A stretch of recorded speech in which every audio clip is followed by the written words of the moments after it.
Hi hello ಎಲ್ಲರಿಗೂ ನಮಸ್ಕಾರ. ಜ್ಯೋತಿ ಲಾಗ್ಸ್ಗೆ ಸ್ವಾಗತ. ಇವತ್ತಿನ ವಿಡಿಯೋ ಬಂದು ಇಡ್ಲಿಗೆ ಸಾಂಬಾರು ಮತ್ತು ಚಟ್ನಿನ ಹೇಗೆ ಮಾಡ್ಕೊಳ್ಳೋದು ಅಂಥೇಳಿ ಇವತ್ತಿನ ವಿಡಿಯೋದಲ್ಲಿ ನಿಮಗೆ ತೋರಿಸ್ಕೊಡ್ತಾ ಇದ್ದೀನಿ. ವಿಡಿಯೋನ ಸ್ಟಾರ್ಟ್ ಮಾಡೋಕ್ಕಿಂತ ಮುಂಚೆ ಯಾರೆಲ್ಲ ನನ್ನ ಚಾನಲ್ಗೆ ಸಬ್ಸ್ಕ್ರೈಬ್ ಆಗಿಲ್ವೋ ದಯವಿಟ್ಟು ಸಬ್ಸ್ಕ್ರೈಬ್ ಮಾಡ್ಕೊಳ್ಳಿ.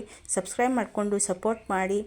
ವಿಡಿಯೋ ಇಷ್ಟ ಆದರೆ ಕೊನೆಯಲ್ಲಿ ಒಂದು ಲೈಕನ್ನು ಕೊಡೋದನ್ನು ಮರಿಬೇಡಿ. ಹಾಗೆ ಹೆಚ್ಚು ಜನರಿಗೆ ಶೇರ್ ಮಾಡಿ. ಇದೇ ಥರ ಸಪೋರ್ಟ್ ಮಾಡ್ತಾ ಇರಿ ಫ್ರೆಂಡ್ಸ್. ನಿಮ್ಮಂಥ ವ್ಯೂವರ್ಸು ನಮ್ಮಂಥ ಗೃಹಿಣಿಯರಿಗೆ ಸಪೋರ್ಟ್ ಮಾಡ್ತಾ ಇದ್ದರೆ ತುಂಬ ಹೆಲ್ಪ್ ಆಗುತ್ತೆ ಫ್ರೆಂಡ್ಸ್. ದಯವಿಟ್ಟು ಸಪೋರ್ಟ್ ಮಾಡಿ, ಸಬ್ಸ್ಕ್ರೈಬ್ ಮಾಡ್ಕೊಳ್ಳಿ. ಹಾಗೆ ಒಂದು 5 ನಿಮಿಷ ಟೈಮ್ ಕೊಟ್ಟು ವಿಡಿಯೋಸ್ನ ಸ್ಕಿಪ್ ಮಾಡದೆ ನೋಡಿ. ಈಗ ಇಡ್ಲಿ ಸಾಂಬಾರಿಗೆ ಏನೆಲ್ಲ ತೊಗೊಂಡಿದ್ದೀನಿ ಅಂಥೇಳಿ ನೋಡ್ಕೊಂಬರೋಣ. ನೋಡಿ, ಒಂದು ಬೌಲ್ನಷ್ಟು ಬೇಳೆನ ತೊಳೆದುಬಿಟ್ಟು ಕುಕ್ಕರ್ಗೆ ಹಾಕ್ಕೊಂಡಿದ್ದೀನಿ. 4 ಟೊಮೆಟೊ ಕಟ್ ಮಾಡಿ ಸೇರಿಸ್ಕೊಂಡಿದ್ದೀನಿ. ಮತ್ತು 2 ಈರುಳ್ಳಿನ ಕಟ್ ಮಾಡಿ ಸೇರಿಸ್ಕೊಳ್ತಾ ಇದ್ದೀನಿ. ಹಾಗೆ 2 ಬೆಳ್ಳುಳ್ಳಿ ಗಡ್ಡೆನ ಜಜ್ಜಿಬಿಟ್ಟು ಹಾಕ್ಕೊಳ್ತಾ ಇದ್ದೀನಿ. ಹಾಗೆ 2 ಟೇಬಲ್ ಸ್ಪೂನು ಜೀರಿಗೆನ ಸೇರಿಸ್ಕೊಳ್ತಾ ಇದ್ದೀನಿ. ಒಂದು ಅರ್ಧ ಟೇಬಲ್ ಸ್ಪೂನು ಅರಿಶಿನ ಪೌಡ್ರನ್ನ ಸೇರಿಸ್ಕೊಂಡಿದ್ದೀನಿ.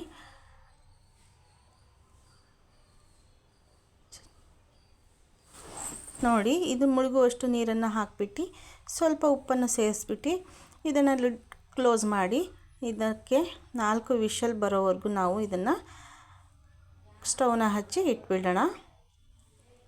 ಅಷ್ಟರೊಳಗೆ ನಾವು ಇಡ್ಲಿಗೆ ಚಟ್ನಿನ ಹೇಗೆ ಪ್ರಿಪೇರ್ ಮಾಡ್ಕೊಳ್ಳೋದು ಅಂಥೇಳಿ ನೋಡ್ಕೊಂಬರೋಣವಾ. ನೋಡಿ, ಮಿಕ್ಸಿ ಜಾರ್ ತೊಗೊಂಡಿದ್ದೀನಿ. ಒಂದು ಚಿಕ್ಕ ಮಿಕ್ಸಿ ಜಾರ್ ತೊಗೊಂಡಿದ್ದೀನಿ. ಅದಕ್ಕೆ ಸ್ವಲ್ಪ ಕೊತ್ತಂಬರಿ ಸೊಪ್ಪು, ಒಂದು 4 ಹಸಿಮೆಣಸಿನ್ಕಾಯಿ, ಹಾಗೆ 1-2 ಬೆಳ್ಳುಳ್ಳಿನ ತೊಗೊಂಡಿದ್ದೀನಿ. ಸ್ವಲ್ಪ ಕಾಯಿ ತುರಿ ತೊಗೊಂಡಿದ್ದೀನಿ, 1 ಹಿಡಿಯಷ್ಟು. ರುಚಿಗೆ ತಕ್ಕಷ್ಟು ಉಪ್ಪನ್ನು ಸೇರಿಸ್ಕೊಳ್ತಾ ಇದ್ದೀನಿ.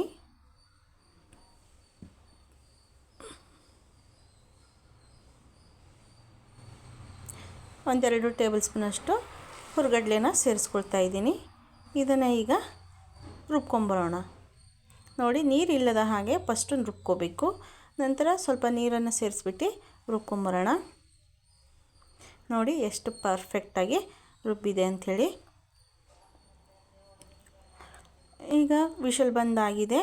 ಬೇಳೆ ಹೇಗೆ ಬೆಂದಿದೆ ಅಂಥೇಳಿ ನೋಡ್ಕೊಳ್ಳಿ. ತುಂಬಾ ಚೆನ್ನಾಗಿ, ತುಂಬಾ ಮೆತ್ತಗೆ ಬೆಂದಿದೆ. ಈಗ ಇದನ್ನು ಒಂದು ಮ್ಯಾಶರ್ ಸಹಾಯದಿಂದ ಅಥವಾ ಒಂದು ಸೌಟಿನ ಸಹಾಯದಿಂದ ಇದನ್ನು ನಾವು ಮ್ಯಾಶ್ ಮಾಡ್ಕೊಳ್ಳೋಣ.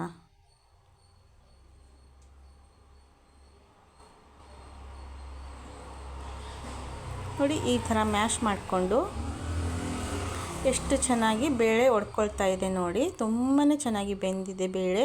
ಹಾಗೂ ಟೊಮೆಟೊ, ಈರುಳ್ಳಿ ಕೂಡ ತುಂಬಾ ಮೆತ್ತಗಾಗಿದೆ. ಎಲ್ಲವೂ ಕೂಡ ಸೂಪರಾಗಿ ಮೆಲ್ಟ್ ಆಗಿದೆ. ಈಗ ಇದಕ್ಕೆ ಒಂದು ಅರ್ಧ ಲೀಟರಷ್ಟು ನೀರನ್ನು ಸೇರಿಸ್ಕೊಳ್ತಾ ಇದ್ದೀನಿ. ಒಂದು ಅರ್ಧ ಲೀಟರ್ ಸಾಕು. ನೋಡಿ, ಇದಕ್ಕೆ 1 ಟೇಬಲ್ ಸ್ಪೂನಷ್ಟು ಅಚ್ಚ ಖಾರದ ಪುಡಿನ ಸೇರಿಸ್ಕೊಳ್ತಾ ಇದ್ದೀನಿ. ಹಾಗೆ ಒಂದು ಅರ್ಧ ಟೇಬಲ್ ಸ್ಪೂನಷ್ಟು ಧನಿಯಾ ಪೌಡ್ರನ್ನ ಸೇರಿಸ್ಕೊಳ್ತಾ ಇದ್ದೀನಿ. ಒಂದು ಅರ್ಧ ಟೇಬಲ್ ಸ್ಪೂನಷ್ಟು ಅರಿಶಿನ ಪೌಡ್ರನ್ನ ಸೇರಿಸ್ಕೊಂಡ್ಬಿಟ್ಟು ಇದನ್ನು ಮಿಕ್ಸ್ ಮಾಡ್ಕೊಳ್ತಾ ಇದ್ದೀನಿ. ನೋಡಿ, ಹೀಗೆ ನೀಟಾಗಿ ಮಿಕ್ಸ್ ಮಾಡ್ಕೊಳ್ತಾ ಇದ್ದೀನಿ. ಅರಿಶಿನ ಪೌಡ್ರು ಹಾಗೆ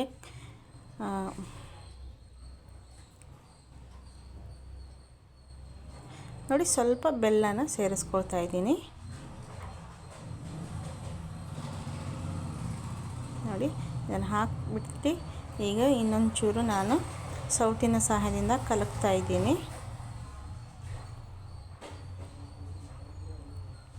ಇದನ್ನು ಈಗ ಒಲೆನ ಹಚ್ಚಿಬಿಟ್ಟು ಸ್ಟವ್ನ ಹಚ್ಚಿ ಇದನ್ನು ಕುದಿಯೋದಕ್ಕೆ ಬಿಟ್ಬಿಡೋಣ.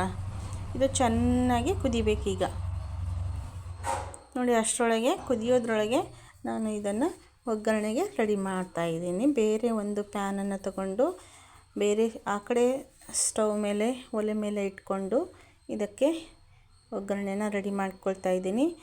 ಈ ಸಾಂಬಾರಿಗೆ ಸ್ವಲ್ಪ ಲಿಡ್ನ ಕ್ಲೋಸ್ ಮಾಡಿ ಕುದಿಸ್ಕೊಳ್ಳೋಣ. ಅಷ್ಟರೊಳಗೆ ಕಡೆ ಒಗ್ಗರಣೆ ರೆಡಿ ಆಗುತ್ತೆ. ನೋಡಿ, ಪ್ಯಾನ್ಗೆ ಸ್ವಲ್ಪ ಎಣ್ಣೆ ಹಾಕ್ಕೊಂಡು 1-2 ಒಣಮೆಣಸಿನ್ಕಾಯಿ, ಸ್ವಲ್ಪ ಕರಿಬೇವು, ಜೀರಿಗೆ ಎಲ್ಲ ಸೇರಿಸ್ಬಿಟ್ಟು ನೋಡಿ ಒಗ್ಗರಣೆಯನ್ನು ರೆಡಿ ಮಾಡಿಕೊಂಡು ಇದಕ್ಕೆ ಸೇರಿಸ್ಕೊಳ್ತಾ ಇದ್ದೀನಿ.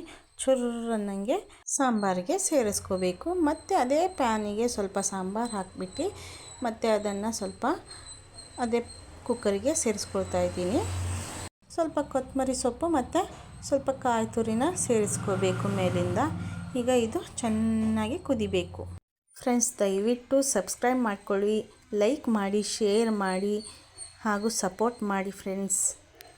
ಸ್ವಲ್ಪ ಉಪ್ಪು ಕಮ್ಮಿ ಅನ್ನಿಸ್ತು, ಹಾಗಾಗಿ ಉಪ್ಪು ಹಾಕಿಬಿಟ್ಟು ನೀಟಾಗಿ ಕುದಿಸ್ಕೊಳ್ತಾ ಇದ್ದೀನಿ. ಈಗ ನಾನು ಇಲ್ಲಿ ಪ್ಲೇಟಿಗೆ ಸರ್ವ್ ಮಾಡ್ಕೊಳ್ತಾ ಇದ್ದೀನಿ. ನೋಡಿ, ಇಡ್ಲಿ ಜೊತೆ ನಾನು ಸರ್ವ್ ಮಾಡ್ಕೊಳ್ತಾ ಇದ್ದೀನಿ. ಸಾಂಬಾರು ಹಾಗೂ ಚಟ್ನಿ ಕೂಡ ಸರ್ವ್ ಮಾಡ್ಕೊಳ್ತಾ ಇದ್ದೀನಿ. ನೋಡಿ ಎಷ್ಟು ಪರ್ಫೆಕ್ಟಾಗಿ ಬಂದಿದೆ ಅಂಥೇಳಿ. ಹೋಟೆಲಲ್ಲಿ ಕೊಡ್ತಾರಲ್ಲ ಅದೇ ರುಚಿ ಇರುತ್ತೆ ಫ್ರೆಂಡ್ಸ್. ಇಷ್ಟನ್ನು ಮಾಡಿಕೊಂಡ್ರೆ ಸಾಕು, ತುಂಬ ಅಂದರೆ ತುಂಬಾ ಟೇಸ್ಟಿಯಾಗಿರುತ್ತೆ. ನೀವು ಕೂಡ ಮನೆಯಲ್ಲಿ ಇದೇ ಥರ ಟ್ರೈ ಮಾಡಿ ನೋಡಿ, ಹೇಗೆ ಬಂತು ಅಂಥೇಳಿ ನನಗೆ ಕಮೆಂಟ್ ಹಾಕಿ.